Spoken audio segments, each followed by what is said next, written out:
del Centro de Estudios Santo Tomás Moro de Lima. Los días miércoles, a esta hora, tenemos el programa Conversatorio de los Miércoles, donde nos reunimos para tratar temas de actualidad. Un tema que no podemos obviar como católicos para tratar de él es lo que está pasando en la Iglesia, doloroso y lamentable, que un sector importante y representativo de la Iglesia, como lo es la Fraternidad Sacerdotal San Pío X, haya incurrido en un delito previsto en el Código Canónico con una pena muy grave.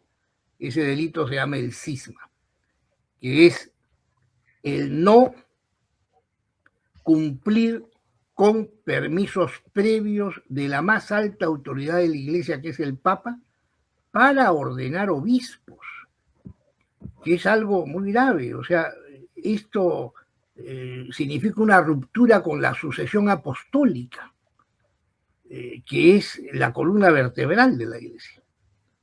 La sucesión apostólica es que los primeros obispos fueron los 12 apóstoles, y ellos, con la imposición de las manos en una ceremonia litúrgica, transmitían el Espíritu Santo cargándoles una misión, que es la misión más de mayor carácter que tiene la Iglesia, que es santificar a los fieles en doctrina, en buenas costumbres y en liturgia. Entonces, esto no es de poca monta. Por eso es que es un grave delito y una grave sanción. Ahora, quiero poner muy breve el escenario en el cual nuestro invitado Jorge Martínez, bueno, que es invitado en este programa, pero él constantemente participa de nuestras reuniones y actividades y conversatorios internos que tenemos en el centro de estudios. Así que, Jorge, bienvenido a casa, porque eres de los nuestros. Muchas gracias por la invitación desde ya. Y también nuestro presidente Alberto González. Ellos llevarán el programa. Yo quiero hacer solamente, como director del Instituto de Formación del Centro de Estudios Santo Tomás Moro de Lima, una pequeña introducción de escenario, y lo dejo después a Alberto en la dirección del programa en sí. Primero, es curioso la relación de fechas.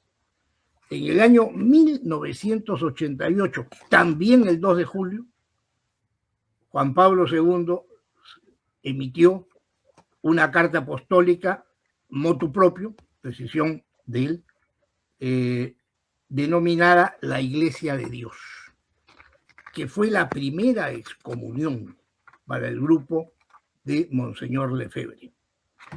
Este documento tiene 2 páginas, pero es hermoso porque expresa exactamente, con dolor y con afecto de Juan Pablo II, el tener que de constatar que un grupo de la Iglesia ha incurrido en un delito y tener que aplicarles la sanción. Pero es muy hermoso su actitud sincera de paternidad, de misericordia y de comprensión. Tanto así que instala una comisión al más alto nivel de la Iglesia, presidida por un cardenal e integrada por especialistas, para que en forma transversal a todos los dicasterios y sagradas congregaciones de la Iglesia trabajen en recuperar a los miembros de la Fraternidad Sacerdotal San Pío X para que se reintegren a la Iglesia. O sea, no es una sentencia penal como la que acostumbramos a ver de rigor en la historia o en nuestros países. Es la sanción dolorosa que un padre da a sus hijos por haberse portado mal. Yo sugiero que este documento sea buscado y leído, es muy fácil de encontrar. Es del 2 de julio de 1988, Ecclesia Dei, Bueno, pasa el tiempo y a los 8 años sale una nota explicativa de este documento. La nota explicativa es importante porque una nota explicativa interpreta necesariamente o explica necesariamente los horizontes de un documento que requiere contestar algunas preguntas sobre información o dudas sobre su extensión y materia. Entonces, no está dentro de los usos y costumbres de la documentación del Vaticano sacar un decreto y a la vez una nota explicativa. Hay mucho de esto en la documentación de la Iglesia. Y por eso es que llegamos al 2 de julio de este año, del 2026, y vemos que el Dicasterio para la Doctrina de la Fe emite un decreto donde establece que hay una constatación de algo grave. Después de muchos años, del 88 al 2026, 38 años después, se vuelve a producir por el mismo movimiento y por los obispos que fueron consagrados en el 88 la misma actitud de renovar una ordenación episcopal no autorizada por el Papa.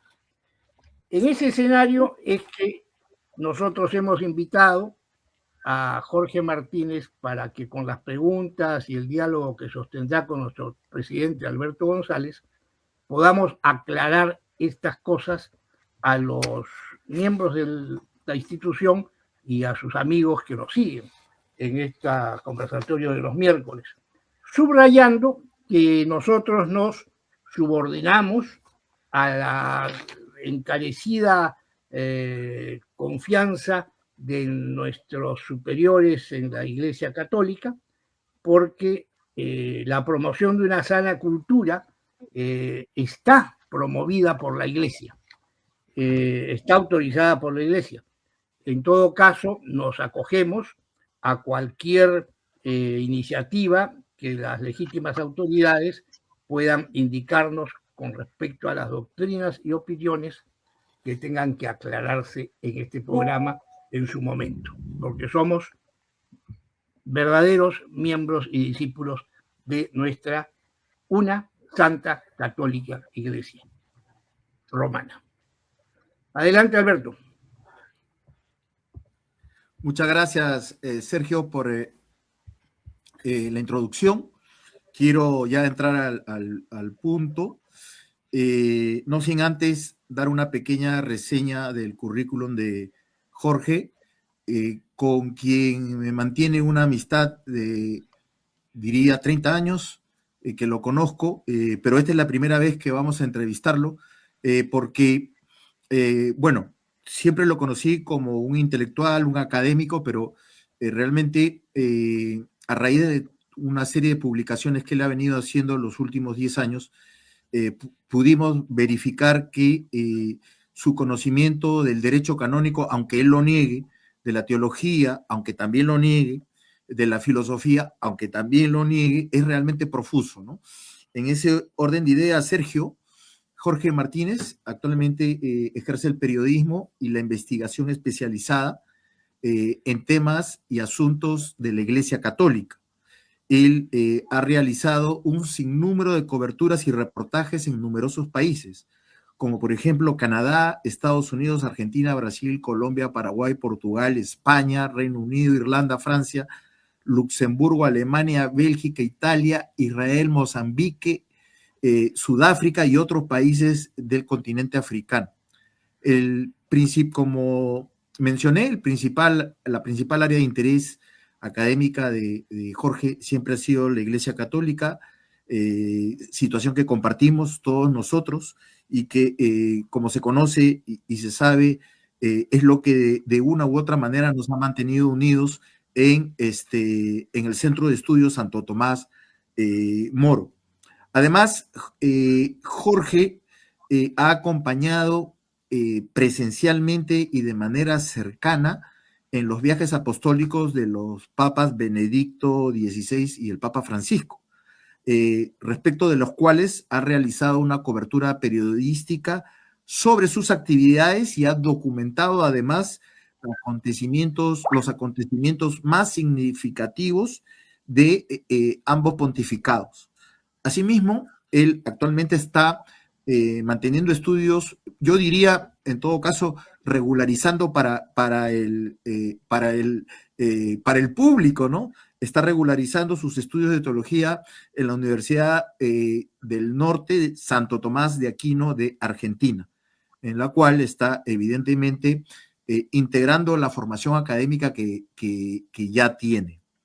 Finalmente, lo que él nos comenta, y ahí yo tengo que dar fe, se expresa frente a una experiencia personal de manera directa que él ha tenido respecto a todos estos asuntos que nos va a comentar. Por lo tanto, no se trata del testimonio de una persona que lee un libro y aprende normas, sino de una persona que ha tenido un seguimiento cercano de los últimos acontecimientos de nuestra iglesia, motivo por el cual estoy seguro que vamos a entrevistarlo para otros temas, pero particularmente sobre el asunto que nos lleva el día de hoy, que es conocer su opinión respecto a esta triste noticia del cisma por parte del movimiento de la Fraternidad Sacerdotal San Pío X, realizado el 1 de julio pasado, a pesar de las llamadas para que recapaciten por parte del Papa León XIV. Sin más, con esta introducción que me ha tocado hacer respecto de Jorge, quiero yo pasar ya sobre el punto a conocer la opinión de Jorge respecto de este asunto tan lamentable, y ya formulando preguntas básicas que todos los católicos nos estamos haciendo en los días de hoy. Primero, Jorge, ¿cómo estás? ¿Cómo estás, Alberto? Gracias por la presentación. Y bueno, dichoso de poder de alguna manera aportar un grano de arena, aunque sea, de esclarecimiento a las cuestiones que sean planteadas.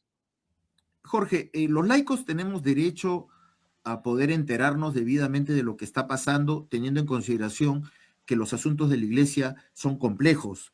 Hoy, y más aún teniendo en consideración que en los días de hoy el grado de ignorancia del catecismo, de las normas católicas, es realmente increíble. Hay gente que recibe la comunión y ni siquiera sabe qué cosa es lo que está haciendo. Hay gente que se casa y no tiene formación del sacramento del matrimonio y así por el ejemplo. Entonces, en este contexto de crisis de la vida interior de los católicos, ¿existe un derecho legítimo que podamos tener un conocimiento cabal de lo que está sucediendo? Sí, por supuesto, claro, desde ya. La Iglesia es una santa católica apostólica romana, y si nosotros somos parte de esa Iglesia, todo lo que suceda en la Iglesia nos afecta, ¿sí?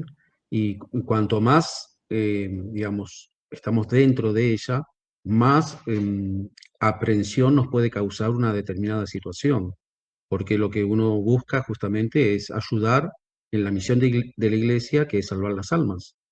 Y en ese sentido, si vemos almas que de alguna manera toman una actitud que causa ya no solamente dudas, sino una situación más puntual y concreta de que se determina que está en un estado cismático, eso obviamente a todo católico le debería interesar, ¿sí? Porque son hermanos que están en una posición en la cual se han separado de la Iglesia, y si nosotros amamos la Iglesia, deseamos que ellos vuelvan a esa comunión. Perfecto, Jorge. Dinos una cosa, coméntanos. ¿Qué es un cisma? Ok. Para que sea, digamos, sencillo explicarlo, imaginemos un árbol, ¿sí? En el cual uno corta una rama. La rama se separa de ese árbol. La rama se va a mantener verde sus hojas, va a tener durante un tiempo la apariencia que tenía cuando estaba en el árbol, pero con el tiempo se seca. El cisma es la separación de una persona, de un grupo, ¿sí? En una actitud de falta de comunión con la Iglesia, por lo cual es como esa rama que se separa y que no participa de la vida de la iglesia. Se puede dar una definición un poco más puntual, si querés. Acá te lo digo. No, yo creo que la explicación que has mencionado es importante, pero dentro del orden, en estos movimientos, cuando se presenta el cisma, ¿existe algún tipo de consecuencia no solamente en el ámbito del derecho canónico, es decir, jurídica respecto al cisma, sino también respecto a la feligresía, al conjunto de católicos que participan de este movimiento? Esta pregunta son tiene dos componentes. Sí. Un cisma ocurre cuando una persona o un grupo rompe la comunión con la autoridad legítima de la iglesia. Puede seguir creyendo muchas de las mismas doctrinas, celebrar los mismos sacramentos e incluso conservar una liturgia muy hermosa. Sin embargo, deja de vivir plenamente en la unidad que Cristo quiso para su iglesia. Es decir, tiene todo lo que tiene la iglesia, pero está separada de ella por no estar en comunión con ella. ¿Sí? Entonces, un cisma ocurre cuando alguien, por ejemplo, critica al Papa, ocurre cuando deja de actuar en comunión con él y con la iglesia. No es que ocurre cuando critica al Papa, no es eso un cisma, sino cuando deja de actuar en comunión con él y con la iglesia, rompiendo la unidad que Cristo quiso para su pueblo. Ahora, las personas que participan de ese movimiento, también, porque ahí estamos hablando, cuando hablamos de cisma, yo interpreto que también estamos levantando el tema de la excomunión, para, digamos, precisar, porque si no quedamos un poco, creo, en el aire. Cuando Monseñor Lefebvre, en 1988, ordena obispos sin mandato pontificio, debemos entender que eso es algo que está establecido por la Iglesia antes del concilio, es postconciliar. Por lo tanto, si él ordenaba obispos, entraba en una situación de cisma. Pero no porque lo hubiera dicho el Papa Juan Pablo II, sino porque es algo que ya venía siendo establecido por la Iglesia desde siglos, incluso del Concilio de Trento. Yo tengo un documento acá que lo podemos recordar, en el cual, por ejemplo, el Papa Pío VI, él nos va a definir claramente el tema de lo que es la actitud cismática. Él va a decir: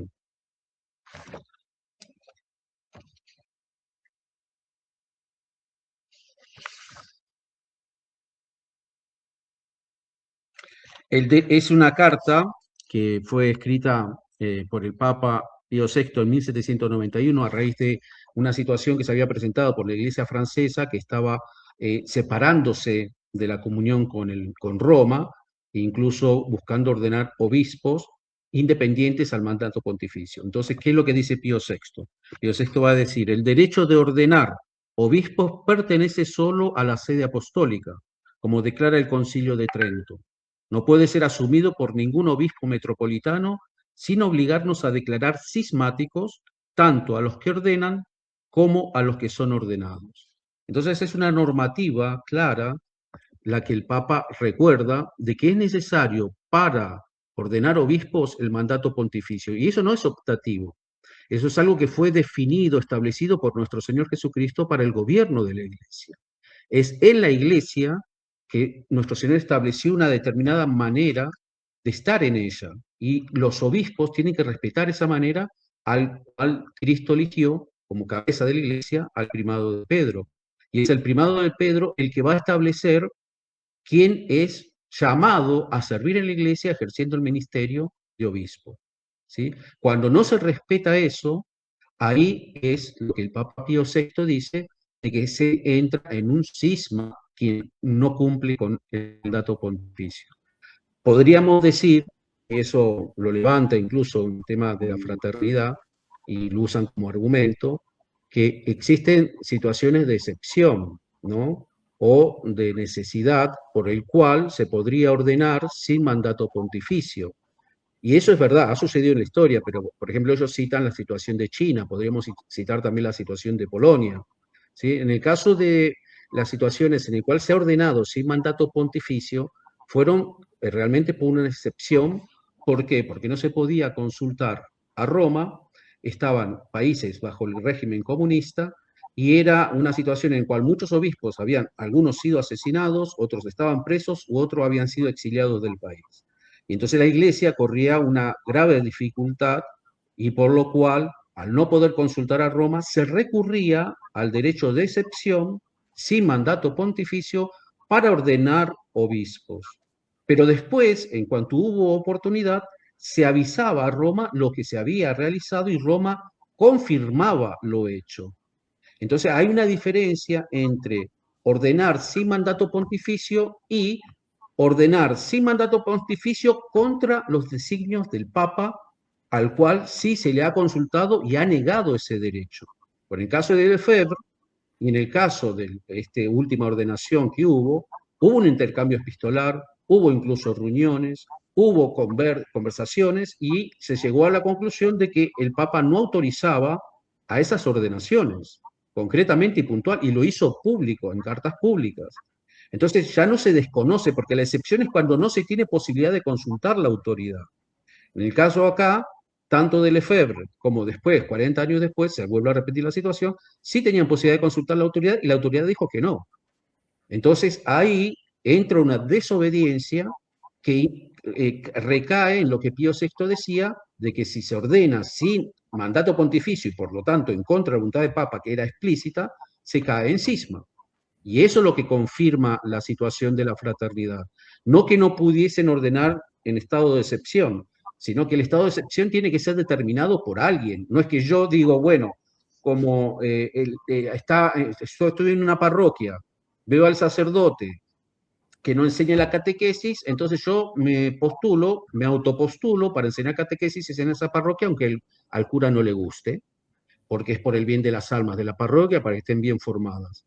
No es así que funciona la iglesia funciona de una manera jerárquica, yo no puedo ultrapasar lo que la iglesia dispone. Fuera de la iglesia hay también normas y las tengo que respetar, hay también leyes y las tengo que respetar. No es que cualquier uno puede hacer lo que quiera. En la iglesia es lo mismo. Y más siendo religiosos y siendo eclesiásticos, ellos tienen que respetar las normativas de la iglesia para que la iglesia funcione de acuerdo como lo instituyó nuestro Señor Jesucristo. ¿Sí?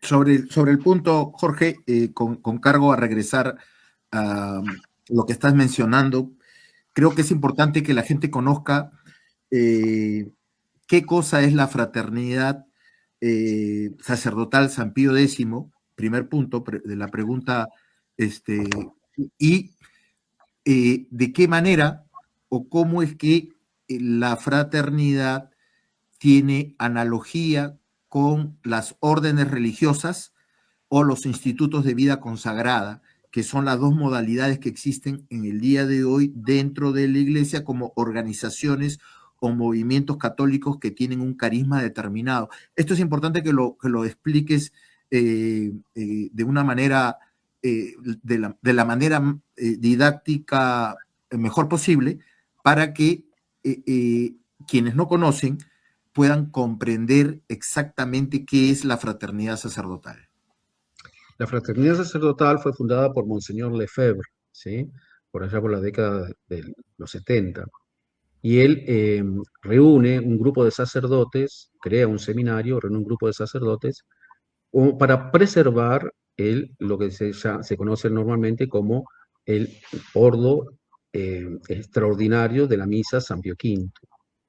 Él da una formación tradicional, en determinado momento toma una actitud en la cual comienza a manifestar dudas y perplejidades en relación a disposiciones y situaciones concretas que fueron emanando o siendo interpretadas del Concilio Vaticano II por diversas instituciones, y también en relación a lo que es el Novus Ordus, en relación a la Misa Nueva. A raíz de esas declaraciones públicas que él empezó a hacer a partir del año 1974, la Santa Sede tomó una postura de suspender los permisos que él tenía de de la creación que había, de la institución que había sido autorizada por el Vaticano, llamada Sociedad sacerdotal San Pío X. Le suspende ese derecho, es decir, cancela la asociación y lo suspende a divinis, es decir, no puede ejercer más el ministerio sacerdotal. Ante esa situación, Monseñor Lefebvre, ¿no? Que decía que quería mantenerse fiel a la tradición para preservar los valores de la Iglesia, comienza a negar o a afirmar, por un lado, de que esas disposiciones del Vaticano habían sido injustas y que en ese sentido, por ser injustas, y él quería mantener la comunión con la Iglesia, no las iba a considerar. Y entonces entra abiertamente en un estado de desobediencia, que se va alargando y continuando a lo largo de los años, hasta que en determinado momento él toma una decisión que en 1988 avisa que va a ordenar obispos para preservar los valores de la tradición y por el bien de las almas, tomar y la necesidad y la crisis que se ve en la Santa Iglesia, tomar esa determinación de ordenar nuevos obispos. La Santa Sede manda al cardenal, en aquel entonces prefecto de la Congregación para la Doctrina de la Fe, cardenal Ratzinger, a tener una serie de reuniones con él y tratar de llegar a una especie de entendimiento para que él no haga esa ruptura en el cual acarrearía muchos conflictos, muchas dudas, muchas situaciones de perplejidad en la mayoría del mundo católico, ¿no? Y sobre todo aquellos que aman verdaderamente la tradición. La tradición es uno de los pilares de la Santa Iglesia. La Santa Iglesia, que fue constituida por nuestro Señor, tiene 3 pilares, por el cual nosotros recibimos la fe, ¿sí? El pilar de las Sagradas Escrituras, el pilar de la Sagrada Tradición y el Magisterio. Las 3 son indisolubles y las 3 tienen que mantenerse unidas. Si yo me separo de uno de esos 3 pilares, dejo de ser católico. Entonces, por ejemplo, los protestantes, ¿ellos qué hacen? Ellos toman las Sagradas Escrituras y la interpretan como ellos quieren, rompiendo así con la tradición, que es la manera de vivir los evangelios, y con el magisterio, que es el que está llamado el magisterio a velar por el reservatorio que se tiene de esa fe para que no sea alterado. Entonces, Lefebvre lo que él hace es tomar la tradición, así como los protestantes tomaron las Sagradas Escrituras y ellos mismos juzgaron cómo debían ser interpretadas. Lefebvre toma la tradición para decir que a través de la tradición se dispensa, por decirlo así, de normativas emanadas del magisterio. Y esa actitud es la que es censurada por la Iglesia, en concreto por el Papa Juan Pablo II y posteriormente en la actualidad por León XIV, ¿sí? No se puede separar el magisterio, hay que mantener, si yo defiendo la tradición, tengo que mantener ese magisterio. Conclusión, el Papa Benedicto XVI, perdón, el cardenal Ratzinger en aquel entonces, como dije, prefecto de la doctrina de la fe, tiene esas reuniones con él, les recuerda todos estos puntos, hablan sobre esa situación de cómo armonizar sin romper con el magisterio, ¿sí? Por defender la tradición, él iba a romper el magisterio con las normativas que existían de la Iglesia, sobre todo de ordenar obispos sin mandato pontificio.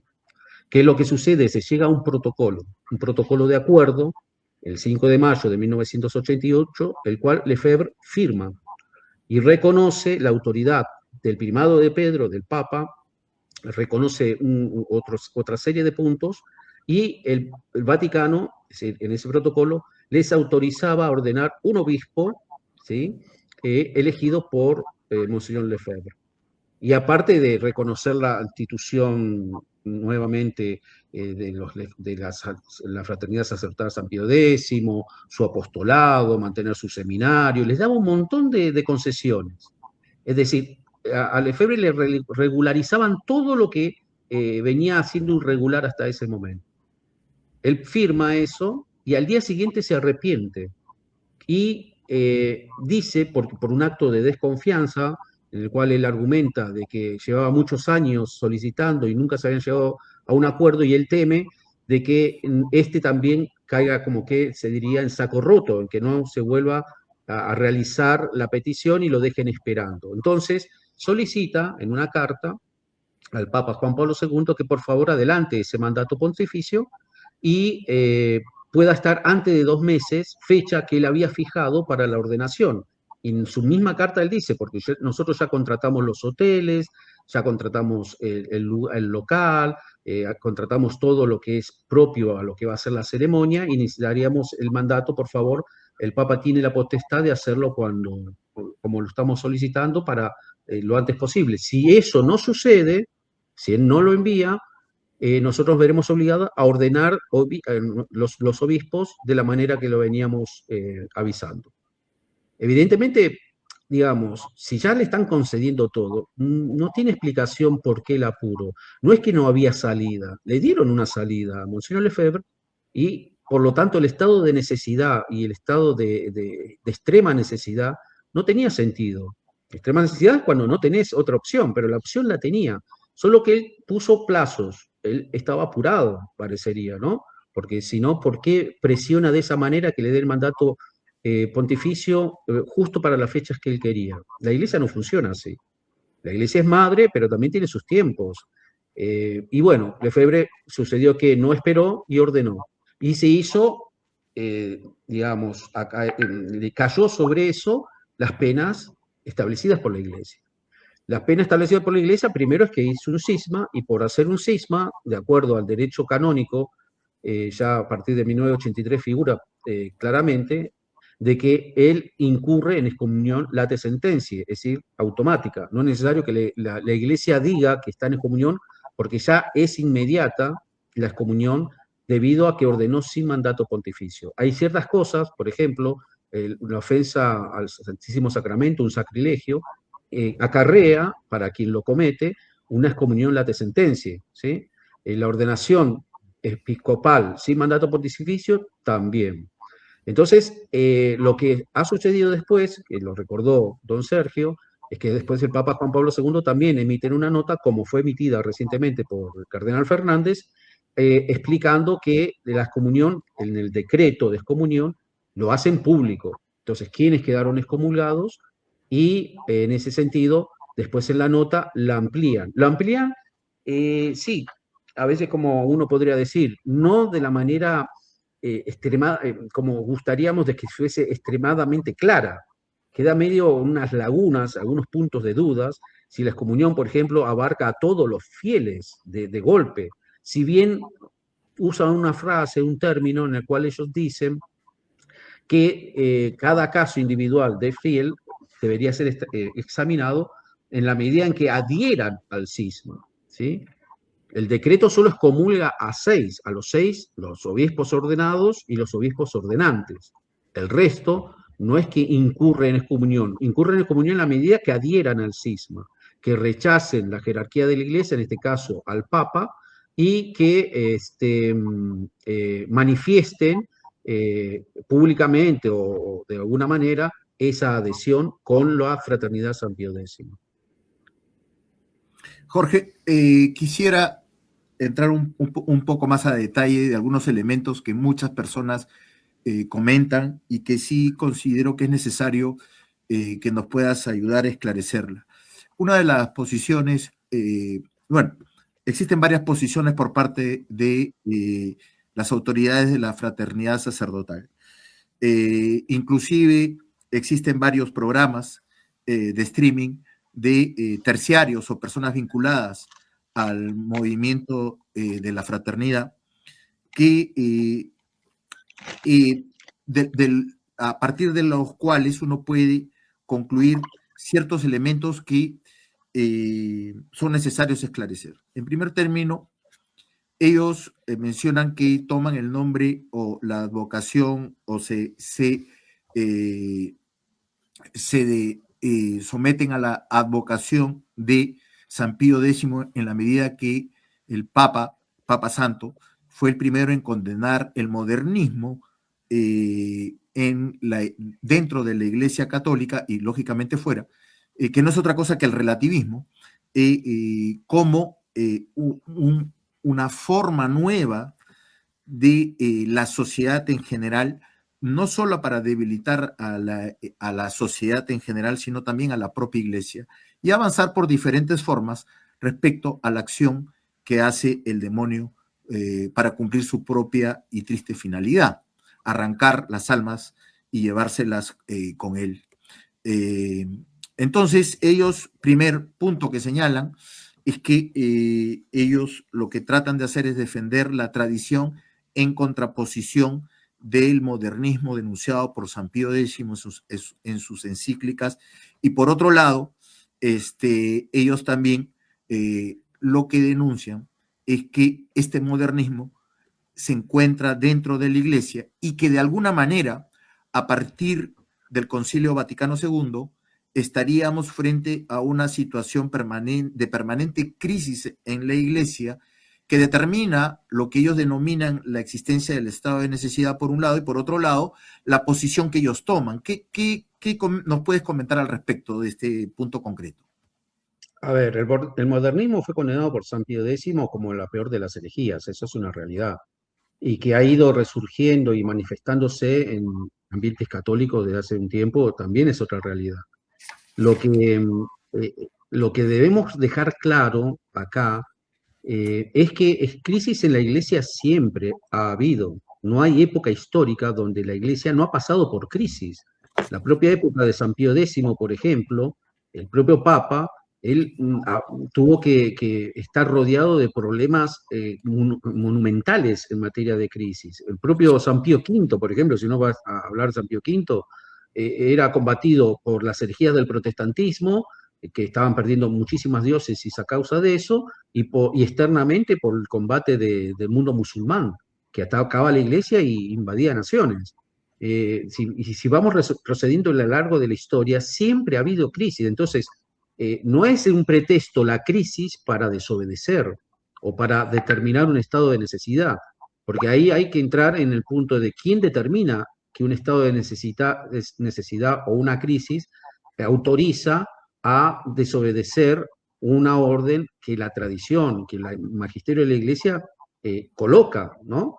No hay ninguna, yo no puedo practicar un mal por un bien, o decir que porque necesito, porque por el bien de las almas, yo puedo tomar una determinada actitud que va contra la jerarquía establecida por Cristo y su Iglesia, porque eso es de derecho divino, no es una normativa lo que la Iglesia determina. Es de derecho divino establecido por Cristo, que el Papa determina quién va a ser los obispos para guiar al rebaño de Dios, al pueblo de Dios.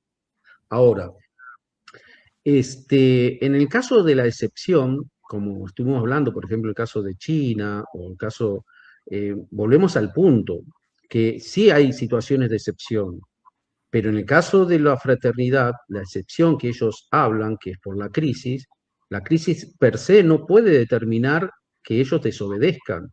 Es más, ellos van contra la propia voluntad manifiesta del Papa, que les dice que no ordenen obispos. Entonces no justifica la actitud de ordenar obispos. Y sobre todo tengamos presente lo siguiente, que la fraternidad San Pío X no es la única que defiende la tradición. Está la fraternidad San Pedro, por ejemplo, o otros movimientos católicos que defienden la tradición en comunión con Roma. Y han recibido un montón de beneficios y un montón digamos, llamemos así, privilegios, e incluso ellos mismos manifiestan ciertas perplejidades, como la manifiesta la fraternidad sacerdotal San Pío X en relación a ese progresismo, a esa crisis que hay en la Iglesia, pero no por eso dejan de estar en comunión con la Iglesia. Y el punto que debemos siempre recordar es ese, porque si no, desviamos la mirada de lo principal de esta cuestión, que es la unión que debemos tener con el primado de Pedro, es decir, mantener la Iglesia unida y no combatirla como quien dice desde fuera. Porque la fraternidad también argumenta, y ellos dan un ejemplo, por ejemplo, dicen que la crisis es como un incendio, ¿sí? Es un incendio que está tomando cuenta en muchos sectores de la Iglesia y que los bomberos, en este caso los bomberos serían el Papa o la jerarquía, en vez de combatir el incendio como deberían, no lo hacen, ¿no? Y dicen que todo está bien, que no hay problema y dejan que el incendio vaya expandiéndose. Entonces una persona normal, ¿qué debería hacer? Debería intentar apagar el incendio. Y es eso lo que nosotros, dicen ellos, queremos hacer, es ayudar a apagar el incendio, ¿no? Es poner de nuestra parte todo lo necesario para apagar el incendio, aunque las que deberían apagar el incendio nos dicen que no o no nos permiten, nosotros vamos a ir a apagar el incendio porque tenemos que ayudar en esa situación. Pero ¿qué pasa? Que cuando uno va a sacar a limpio ese ejemplo, lo que constata que la fraternidad dice que quiere apagar el incendio, se adueña de la manguera, se adueña del agua y se va con eso para otro lado, ¿no? Se van con el agua, con la manguera y dicen, bueno, pero no era que querían apagar el incendio, que para eso necesitaban obispo, que para eso necesitaban hacer todo lo que hicieron. Sí, pero no nos podemos mezclar, porque ellos lo dicen, con esas personas que son herejes, que son apóstatas, que son usurpadores, no nos podemos contaminar con el SIDA de su corrupción modernista, llegan a usar términos así fuertes, y entonces dejan claro que en el fondo no ayudan a apagar el incendio, sino que le meten más leña. Entonces, la actitud de ellos no es una actitud de comunión ni de búsqueda de ayudar a las almas, sino de favorecerse en su criterio y en su postura y en mantener lo que ellos consideran la tradición y en función a eso juzgar a la propia iglesia, porque no es la iglesia la que se equivoca, no es la iglesia que abrazó el modernismo, son personas de la iglesia que detentan determinada autoridad que se desvían adaptando o aceptando o promoviendo determinadas ideologías que incluso pudieron haber sido condenadas categóricamente por los papas y está registrado en el magisterio. Pero no es la iglesia la que se equivoca, son personas. Entonces, la actitud de la fraternidad es tomar una actitud en realidad contra la iglesia, acusando a las personas. Pero ellos deberían mantenerse dentro de la iglesia, en comunión con la iglesia, en denuncia, si quieren, de esas personas, pero sin separarse. Y eso es lo que ellos no hacen. Ellos se separan creando una confusión, creando un desacierto, creando una situación dolorosa, como es la de poner a muchas personas que confiaron en ellos, instituciones que incluso por X razones en determinados pontificados fueron siendo investigadas, acusadas muchas veces injustamente, otras, bueno, han tenido situaciones reales, pero que de repente no justificaba una determinada prohibición tan global y general. En fin, son puntos a discutir, pero que la actitud de esas instituciones, muchas, ha sido como que ampararse bajo el manto protector, como podría llegar a pensarse, de la Fraternidad San Pío X, que dicen defender lo que es la auténtica iglesia. Y ellos lo hacen, muchos lo dicen, porque la fraternidad había recibido varios gestos de aproximación por parte de la Santa Sede. Por ejemplo, el Benedicto XVI había levantado las excomuniones a los obispos ordenados por Monseñor Lefebvre. El Papa Francisco había concedido privilegios, por ejemplo, para confesar y para casar, pero siempre y cuando consultaran al obispo local, cosa que la mayoría no lo hacen, respetando una serie de dedicaciones, veían los fieles que había una especie de regularización de la fraternidad, que caminaba como a regularizarse. Pero ahora nos llevamos una sorpresa el 1 de julio de este año, de que ellos nuevamente rompen con esa unidad y con esos gestos que invitaban a una reconciliación y a un reinsertarse dentro de la savia de la iglesia. Y eso, bueno, eso es lo triste en todo esto, ¿no? ¿Hasta dónde y hasta cuánto durará esto? Bueno, esperemos que realmente recapaciten de marcha atrás.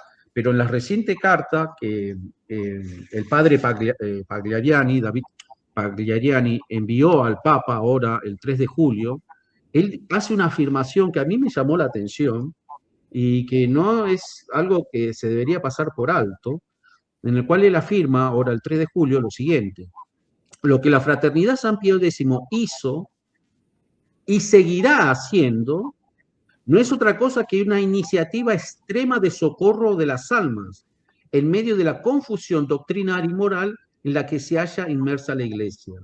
Entonces, en esa frase, nosotros vemos que ellos declaran oficialmente que sí hicieron, pero que al mismo tiempo seguirán haciendo.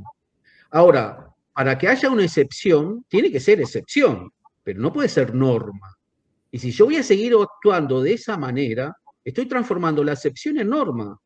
Y yo juzgo cuánto dura la excepción dónde la aplico, cuándo la aplico y cuándo la quito. Y eso no es una excepción, eso es un criterio de gobierno.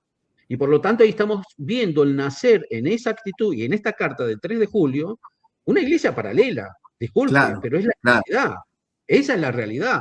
Es decir, yo estoy con todo el aparato de lo que es la iglesia y me adjudico para mí el derecho de dirigirla, de orientarla, y incluso usa frases como ustedes van a recurrir a nosotros en todo momento para en el fondo volver al buen camino. El Papa no es que va a recurrir a ellos para legalizarse, son ellos que deben estar unidos a la savia establecido por Cristo. Yo no puedo adueñarme del poder petrino, ¿sí? En este caso, en el mandato pontificio de ordenar obispos. Y eso lamentablemente es lo que ellos hacen y lo declaran oficialmente en sus cartas, que ellos seguirán en esa actitud. Por lo tanto, queda claro que el estado de excepción ya no es tal y que el estado de necesidad ya no es un estado de necesidad, es una normalidad para ellos. El argumento o el pretexto para hacer lo que ellos hacen es decir que es un estado de necesidad y es un evento extraordinario, cosa que realmente estamos constatando que no es. Además, aparte de la ordenación episcopal que hizo Monseñor Lefebvre en el 88, como excepción, también como excepción ordenaron un obispo para Brasil en el 91, como excepción. Y después, entre ellos, se pelearon, Monseñor Williamson se separó de la fraternidad, porque se acuerdan que hubo unas declaraciones sobre los judíos, diciendo que no había habido holocausto, en fin, hizo una serie de declaraciones que quedó quemando a la fraternidad, y la fraternidad determinó la expulsión de Monseñor Williamson, y lo que él hizo después, que salió, es tomar una postura más radical que la propia fraternidad, que por mantener estos diálogos con el Vaticano, él acusaba a la fraternidad en el fondo de una especie de noviazgo entre la fraternidad y el Vaticano, y entonces había que ser más radical, y él tomó una postura más sede vacante, es decir, no hay papa visible, ¿no? Y ordenó más obispos, ordenó más o menos unos 5 obispos hasta el 2022. Entonces, vemos que es una constante eso de ir haciendo iglesias paralelas, llamémoslo así, ¿no? En la cual cada obispo toma una postura y un criterio de juzgar la tradición y ser más tradicionalista que el tradicionalista y condenar al otro grupo porque no es tan tradicionalista como él juzga. Y eso es una postura protestante. Se podría decir que nosotros lo que estamos viendo hoy en día es un protestantismo tradicionalista, lamentablemente. Tiene todo el esplendor de la iglesia, todas las ceremonias, pero son, digamos, usan el libre examen como los protestantes, no es igual, pero usan el juicio particular para juzgar a la iglesia. Así como los protestantes usaban el libre examen para adueñarse, por decirlo así, de las Sagradas Escrituras y rechazar la tradición y rechazar el magisterio, los lefebristas están adueñándose de la tradición para rechazar el magisterio y ellos interpretar esa tradición. Y eso, digamos, yo creo que es uno de los puntos más preocupantes, el nacer o el que estamos viendo nacer una iglesia paralela y el haber defraudado a muchas personas que confiaron en ellos, en los pasos que ellos manifestaban de rectitud. Porque ellos muestran una sana doctrina, muestran un ceremonial, pero la iglesia no es solo eso, vuelvo a decir, la iglesia está fundada en 3 pilares.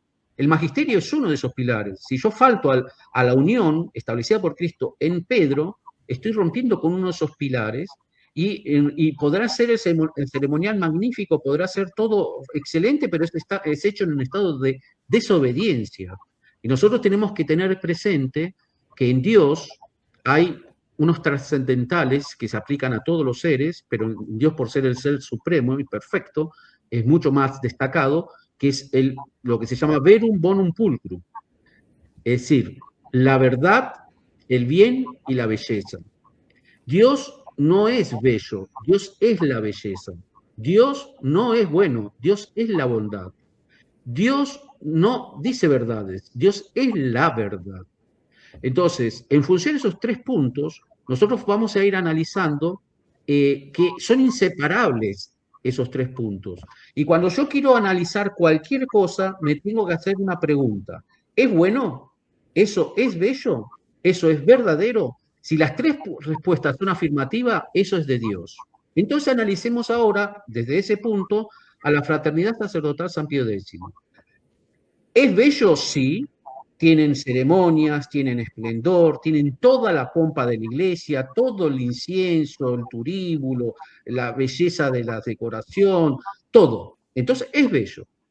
¿Es verdadero? Sí, porque mantiene la doctrina de la iglesia de siempre, ¿sí? Lo que la iglesia siempre enseñó.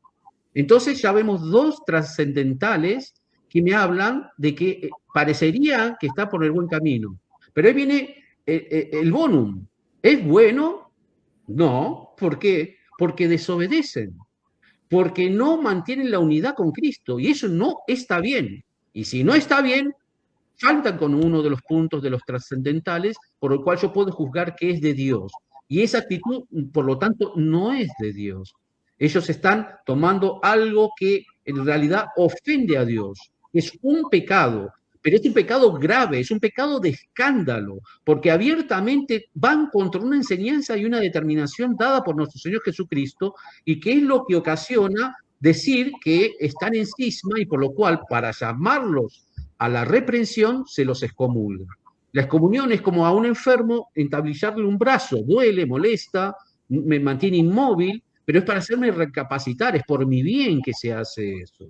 Entonces la iglesia tiene el derecho de dar penas y castigos a determinadas actitudes. La fraternidad, con sus cartas y sus diálogos, en el fondo ellos quieren establecer una especie de situación de diálogo en el cual todo tiene que llegar por medio de una iglesia bondadosa, paciente y misericordiosa, sin ejercer la autoridad. Ellos van contra la autoridad del magisterio, contra la autoridad de la iglesia, y usan todo un mecanismo para forzar el diálogo, y un diálogo que no acaba, que no termina, y siempre pidiendo más y pidiendo más, para decir, nosotros no somos cismáticos, porque nosotros estamos en diálogo con esta iglesia, que al mismo tiempo ellos critican y acusan de cismática o de herética o de apóstata o de usurpadores, como yo ya he escuchado en varias conferencias que ellos dan. Ellos llegan a decir que León XIV es un usurpador, pero después en la ceremonia sí, o en las cartas, Beatísimo Padre, pedimos su bendición. Entonces muestra una postura tal vez un poco hipócrita en cierto sentido. Y eso también a un católico le debe causar un poco de dolor, ¿no? Porque lo ideal sería que con todo lo que ellos han estudiado, con todo lo que ellos han llevado de la belleza de la misa, la pudieran transmitir con la verdad y en unión al Papa. Y bueno, en fin, eso lamentablemente no se da. Jorge, bueno, concuerdo cuando mencionas tú acá un elemento que yo he rescatado sobre el estado de necesidad. Quienes somos abogados sabemos que el estado de necesidad siempre es temporal. Subsanado ese estado de necesidad temporal, debe venir lo ordinario, lo que tú has mencionado. Y queda claro, pues, que es al revés lo que está sucediendo. Pero comento además que el padre Santiago Martín, a quien muchos seguimos, él ha mencionado otro elemento que tiene que ver mucho con lo que tú acabas de señalar respecto a esta carta que ha sido remitida por Monseñor Pagliariani a su santidad el Papa León XIV. El padre Santiago Martín señala de otra manera que en realidad lo que sucede es que la fraternidad excomulga a la iglesia, porque justamente sucede lo que tú acabas de decir, que no solamente se llevan la manguera y el agua de los bomberos, sino que le dicen al Santo Padre que ustedes nos van a necesitar porque de alguna manera, Jorge, ellos tendrían, que es lo que por lo menos en mi humilde posición de la lectura del documento, se desprende que ellos tendrían o guardarían el depósito de la fe, porque si no la tiene Roma, debido a que hace parte de la sinodalidad, de la iglesia modernista, de la iglesia postconciliar, evidentemente comprendiendo con esto al Papa Juan Pablo II, al Papa Benedicto XVI, al Papa Francisco y actualmente al Papa León XIV, podemos de alguna manera concluir que este depósito de la fe, según la posición de ellos, se mantendría con ellos. O sea, me parece realmente una posición realmente estrambótica, porque acá hay un elemento sustantivo, lo que también tú ya lo has mencionado y lo has mencionado de alguna manera, porque esto sería el fracaso de, de los mandatos y las promesas de nuestro Señor Jesucristo cuando dice que el infierno nunca prevalecerá sobre la iglesia. Entonces, evidentemente, si el depósito de la fe ya no está en Roma, ya no está en las autoridades, y de alguna manera este depósito de la fe estaría con ellos, esto ya sería pues algo realmente, no solamente catastrófico, sino completamente confuso. De alguna manera se va cumpliendo también las profecías señaladas por Nuestra Señora en Fátima cuando de una u otra manera revelaba a los pastorcitos y les decía que uno de los grandes castigos iba a ser la gran confusión que se están viviendo en los días de hoy. No digo que con esto que esta sea la gran confusión, no, para nada, porque también hay otro tipo de confusiones. Quisiera que nos comentes sobre estos puntos que te acabo de mencionar. Bueno, es verdad que existen profecías o revelaciones que hablan de la crisis de la iglesia. La Salet, por ejemplo, Fátima, y otras que han sido aprobadas por la iglesia, dejan claro esos problemas, ¿sí? La iglesia no los niega. Pero volviendo al tema de la fraternidad, ellos toman esa postura o esa idea de que ellos como que son los salvadores. Ellos mismos se autodenominan en la nueva arca de la alianza, ¿sí? En el fondo donde reside lo bueno de la humanidad y hacia donde todos deberíamos converger si queremos salvarnos. Ellos se como proclaman, por decirlo así, los salvadores de la iglesia. Ellos salvan la iglesia, cuando la iglesia en realidad la que la mantiene a flote, digamos así, es Cristo. La iglesia, para que nosotros nos demos una idea, es como una barca. Imaginemos el lago de Nazaret. Yo he navegado por ese lago cuando estuve en Israel 2 veces, cubriendo Semana Santa y haciendo un reportaje amplio sobre los lugares de nuestro Señor y donde estuvieron los santos, los profetas. Navegando por el lago de Nazaret, nuestro Señor narra la Escritura, llega un momento, se levanta una tempestad. El lago de Nazaret o el mar de Galilea, que es lo mismo, tiene 22 kilómetros de largo por 11 de ancho, ¿sí? Y entonces es amplio en el centro. Entonces las olas y el viento lo zarandean bastante en ese lugar, y nuestro Señor, estando en la barca, dormía. Y era tan fuerte la tempestad que se había desatado que los apóstoles que estaban ahí se asustaron. Y ellos eran hombres con mucha experiencia en materia de pesca, en materia de navegación, y sabían que estaban a punto de zozobrar, ¿sí? Entonces, en esa situación, medio de desespero, ¿qué hacen? Ven que nuestro Señor duerme, y entonces lo van y lo despiertan. ¿Y qué es lo que dice nuestro Señor? Hombres de poca fe, ¿por qué dudáis? Entonces, lo que nosotros debemos mantener es la fe. La fe en la iglesia, que no es sustentada por hombres, ni siquiera por un hombre que pueda ser el Papa, es el propio Cristo, que es la cabeza invisible que sustenta la iglesia. Ahora, el Papa puede tener todos los efectos que uno quiera, pero es Cristo el que sustenta esa iglesia. El Papa puede dudar como dudó San Pedro en la barca, con poca fe. El Papa puede negar incluso a Cristo, como lo negó San Pedro 3 veces. El Papa puede tener todas las miserias que pueda uno imaginar, pero sigue siendo Cristo el que está en la iglesia, sustentando su iglesia. La iglesia no necesita ser salvada por nadie. Entonces, la iglesia pide nuestra colaboración, nuestra dedicación, nuestro amor, para participar como la gotita de agua en el cáliz, ¿no? En aquel servicio de amor a la iglesia, pero no necesita ser salvada por nosotros. Jorge, discúlpame que te interrumpa. Jorge, discúlpame que te interrumpa en este punto. Sí me parece importantísimo mencionar lo que tú acabas de decir, y creo que ahí está la diferencia del asunto, porque el Papa, como ya ha sucedido anteriormente, puede en su vida personal ser un miserable, pero justamente la promesa de nuestro Señor Jesucristo está puesta conforme Él lo ha señalado y está en los evangelios, y además a nosotros los católicos nos cabe la confianza, porque si no, la confianza no puede estar puesta en las personas, en los hombres, en los individuos. En ese sentido, la fraternidad, creo que lo que hacen es poner su confianza en ellos mismos, poner la confianza en ellos mismos. Sí, por supuesto. No solo la confianza en ellos mismos, sino que todo el mundo tiene que tener como única referencia a la fraternidad si es que quiere o pretende estar, digamos, fiel a la iglesia. Ellos son la fidelidad, ellos son digamos, el cerne de medición, la balanza que juzga y que condena. Ellos se ponen en una postura de víctimas cuando les conviene, de inocentes para declararse y de jueces para acusar. Permanentemente hacen ese rol. Ellos son, cuando los acusan, no, pero en realidad, y vean el juego que hacen, los modernistas en Alemania están haciendo cosas peores y nadie les dice nada.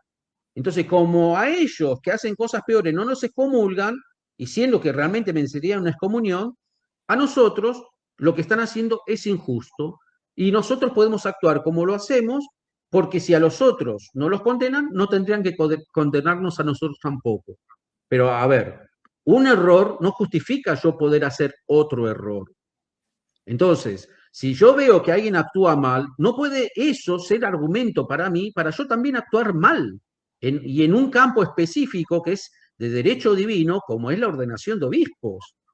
Y lo otro, lo que sucede, por ejemplo, en Alemania, ya son cuestiones también disciplinarias y que también algunas son graves, pero que entran dentro de un factor en el cual tiene que ser juzgado por la Iglesia. Que estén demorado en ser juzgado es un asunto, pero puntualmente, al margen de eso, tenemos que objetivamente ver la situación de lo que ha hecho la fraternidad. Y lo que ha hecho la fraternidad es adueñarse de digamos, algo establecido por Cristo, que es la ordenación de obispos, cuando es el Papa quien lo determina. Eso no tiene lugar a duda. Jorge, otro elemento importante, bueno, mencionando, por ejemplo, lo que tú acabas de decir respecto a Alemania, evidentemente la responsabilidad de lo que ellos hagan será de las autoridades de Roma y ellos serán los que tendrán que dar cuenta a Dios respecto a esos actos censurables por parte de las autoridades de la Iglesia alemana. A nosotros nos cabe la oración y la reparación, ¿no? Sobre cualquier tipo de acto o actividad licenciosa por parte de las autoridades alemanas que de alguna manera contravengan lo dispuesto por las enseñanzas de la Iglesia y completamente, y digo esto completamente convencido de que nadie conoce, o por lo menos nosotros no conocemos, qué sucede dentro de las autoridades y la jerarquía de la Iglesia, o no conocemos las razones por las cuales no actúa de manera inmediata. En todo caso, a ellos les cabe la responsabilidad. Pero por otro lado, también quería comentarte otro elemento que también me pareció completamente triste, que lo denunció el padre Olivera Rabasi. Él decía que en los hechos la fraternidad ya realizaba actos sin consultar, en este caso al obispo local, conforme fueron las autorizaciones que le habían sido dadas, y realizaban actos de jurisdicción. Actos de Sí. jurisdicción que no lo tienen, porque no tienen diócesis, no tienen parroquias, y no tienen aquellos elementos formales del derecho canónico para poder actuar con todas las prerrogativas del presbiteriado sobre las labores de apostolado y las labores pastorales por parte de la Iglesia. ¿Qué nos puedes comentar al respecto?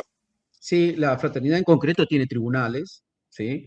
Y en dichos tribunales ellos los han realizado como para poder casar a los fieles, ¿sí? Determinar incluso divorcios, si es el caso, analizar cada nulidad o cuestiones referentes a a sacerdotes, consultas canónicas, y dichos tribunales tienen que ser autorizados por la jerarquía de la Iglesia, si no, digamos, no tiene ninguna validez lo que esos tribunales digan, sería como un juzgado civil, pero no tienen validez a nivel de la Santa Iglesia.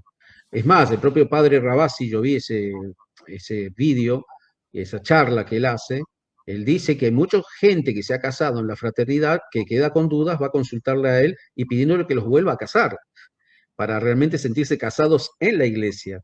Porque evidentemente todos los actos que la fraternidad, sobre todo a partir de ahora, queda más claro, porque nuevamente han insistido en estar en una postura cismática, consciente y voluntariamente, todo lo que sean los sacramentos quedan, digamos, son válidos pero ilícitos. Es decir, yo puedo ir a confesarme en la fraternidad en caso de necesidad y, por ejemplo, estoy en grave necesidad, puedo ser que muera, no tengo un sacerdote, tengo un pariente muriendo, puedo recurrir a un sacerdote de la fraternidad porque ellos tienen la validez sacerdotal, pero eso lo hace ilícitamente, no tienen ni jurisdicción y además están ahora en un estado de cisma. Pueden casar, ahí ya entra otra cuestión más compleja, es lo que acabo de explicar, por el cual no tienen la autoridad de la Iglesia. Para que entendamos, hay que diferenciar entre potestad y autoridad. Cuando un médico, ¿no?, que sabe operar se presenta en un hospital, ese médico, por saber operar, se puede decir que tiene potestad. Ahora, que tenga potestad no significa que él puede agarrar el bisturí y empezar a recorrer las salas operando gente, porque él necesita la autoridad, la autorización del hospital para realizar ese acto. De lo contrario, ese acto es ilícito, es ilegal que él comience, por más que sepa operar gente. Porque si sucede algún problema durante las operaciones, muere alguien, una mala praxis, ¿quién es responsable? O acusarían al hospital, pero en realidad fue ese que sin orden se puso a hacer lo que quiso. Lo mismo sucede con los obispos. Los obispos tienen potestad de ordenar otros obispos, pero necesitan la autoridad para eso. Entonces, lo que hizo Monseñor Lefebvre, o lo que sucedió ahora en este año, en las últimas ordenaciones, fue un acto de potestad, porque sí ordenaron obispos, pero sin autoridad. Por lo tanto, ellos, en ese sentido, sí incurren en la gravedad del acto cometido. Jorge, sí. Permíteme interrumpir. Tenemos un problema que es un problema de orden actual de la cual somos víctimas del modernismo, en que ya las personas no escuchan más de una hora o no prestan atención y los temas que tú estás tocando y estás explicando son tan importantes y después para algunos de nosotros extremadamente bellos que yo te rogaría poder tratarlo en un segundo episodio, invitándote además, Jorge, a que puedas conversarnos sobre las implicancias del Vetus Ordo Missae, o el rito antiguo, ¿no?, de la misa San Pío V, y el Novus Ordo Missae, que fue promulgado a partir del Concilio Vaticano II, que este es otro de los elementos por los cuales existe un distanciamiento, y que por otro lado, los católicos no comprendemos a cabalidad este conflicto que no se termina por entender. Entonces, lamentablemente tenemos amistades que sin tener los conocimientos y la formación, emiten de alguna manera de buena fe, o de buena leche, como llamamos por acá, por estos lares, comentarios que no se ajustan a lo que se enseña en la iglesia. Por eso, permíteme, Jorge, la malcriadez de interrumpirte, cederle la palabra a Sergio para que nos pueda hacer una invitación para hacer una segunda parte de esta espectacular entrevista, Jorge.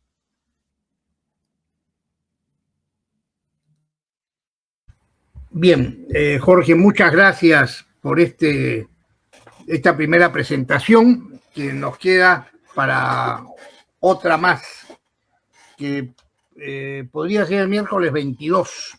Dejamos un miércoles que ya estaba programado en otro tema, pero creo yo que los temas que has tocado son trascendentes, importantes y de mucho interés para nosotros en Santo Tomás Moro de Lima. Y para hacer esta pausa hasta el siguiente miércoles, miércoles 22 de julio, quería solamente mencionar que el decreto de excomunión del 2 de julio del 2026 hace suyo todos los documentos de Juan Pablo II a la primera excomunión que tuvo la fraternidad. Y lo cita en la nota explicativa, además. Y en consecuencia, entonces, cobra utilidad, recupera actualidad el decreto, el motu propio, la Iglesia de Dios de Juan Pablo II, donde establece, entre otras cosas interesantes, dice, habrá de respetar en todas partes la sensibilidad de todos aquellos que se sienten unidos a la tradición litúrgica latina por medio de una amplia y generosa aplicación de normas emanadas hace algún tiempo para el uso del misal romano en la edición típica de 1962. Entonces, no tiene nada que ver el cultivo de la liturgia del antiguo ordo con la excomunión.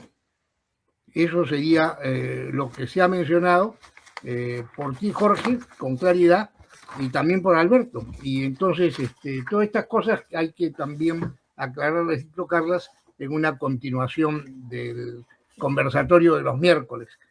Muchas gracias, Jorge, y te damos la oportunidad de despedirte de nuestros amigos hasta un próximo miércoles. Sí, de hecho, agradezco la invitación. Realmente es para mí una oportunidad de poder convivir nuevamente con viejos amigos y nuevos. Y bueno, y poder, como dije al inicio, aportar un pequeño grano de arena, lo que pueda ser de esclarecimiento en una situación tan compleja, ¿no? Y tan preocupante, pero que al fin y al cabo debemos tener siempre la confianza de las palabras de nuestro Señor, que las puertas del infierno no prevalecerán contra la iglesia de Dios. Entonces, siempre sustentados en esa fe, en esas enseñanzas del Divino Maestro, nosotros tenemos que seguir para adelante con la confianza puesta dentro de la iglesia, dentro de la barca de Pedro, no fuera de ella. Por mejor que sea el salvavidas, más flotante que tenga, con las mejores tecnologías, yo sigo en la barquita donde están haciendo agujeritos, rompiendo el mástil, agujereando la vela. Yo me mantengo en esa vela porque en esa barca está Cristo. Muy bien. Bueno, gracias, Alberto, por la conducción, y entonces nos despedimos en este conversatorio de los miércoles 10º, al cual hemos llegado y concluido. Muchas gracias, buenas noches. Buenas noches.